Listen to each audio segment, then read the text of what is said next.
everyone, how are you? I hope you guys are having a wonderful summer. I'm staying busy, as you can tell. My studio is an absolute mess. But I think, perfected a technique for clouds finally, and I wanted to share it with you. So for years now, I've been going on Instagram and YouTube, and I was very jealous of all the painters who would paint those white puffy clouds, you know. And I was thinking, oh, there's got to be a way to do this in pottery, you know, like how do we do this with our supplies, with our materials? So I came up with a neat little trick recently. First, I actually tried Michael Provenza's trick with Q-tips. He uses Q-tips, and I used white underglazing Q-tips, and it was okay. But I felt like I think that our underglaze is not as smooth as paint, so I didn't quite get the effect that I wanted. So then I said, all right, let me try my finger. And with my finger, I was able to paint clouds like this, which I thought was pretty decent.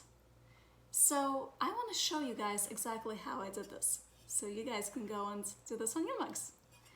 So first, I took this electric blue underglaze by Amaco. I like their Velvet series. And I took a sponge and I just painted blue all over. Now, I will tell you though, when you get closer to the horizon, your sky will usually look lighter. So keep that in mind. So you're gonna put more blue up top and less on the bottom. To the point where, like, the very bottom, you should really not put any, it should just be white. It's streaky. I don't know if you can see it, but it looked like this. You know, it's all like streaky and kind of gross looking. And it doesn't matter. So when you put it on, don't worry about it. If you have any runs, if you have any smudges, I did take a sponge and like wiped it off a little bit because I'm OCD, but you really don't have to. So don't worry about it at all. And then what I did is I took my finger and I took my underglaze, which is like a toothpaste consistency, okay? It's not liquidy, this one. I guess I've had it for a while, so it got dehydrated. And here, let me find a good spot here. So here, for example, this is kind of ugly.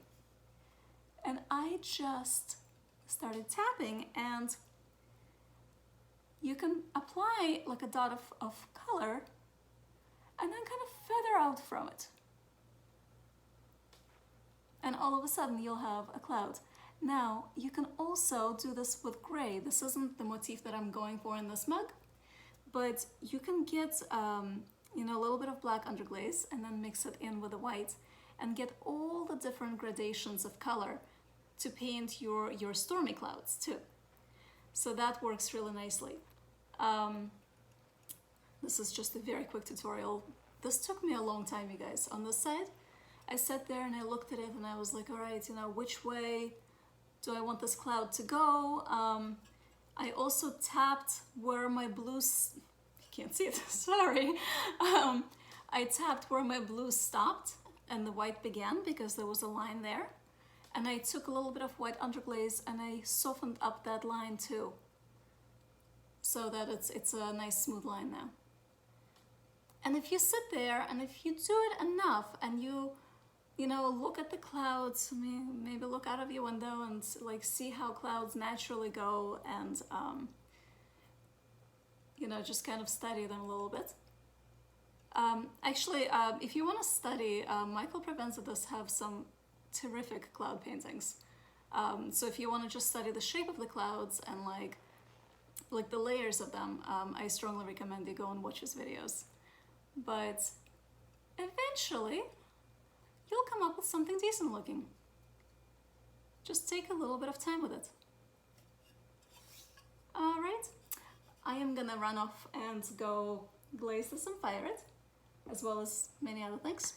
But I wanted to give you guys this tutorial so that hopefully you'll find it helpful and useful in your practice. And I will try to make some more soon. You guys take care, have a great time. Happy 4th of July. Enjoy your summer. Take care, bye-bye.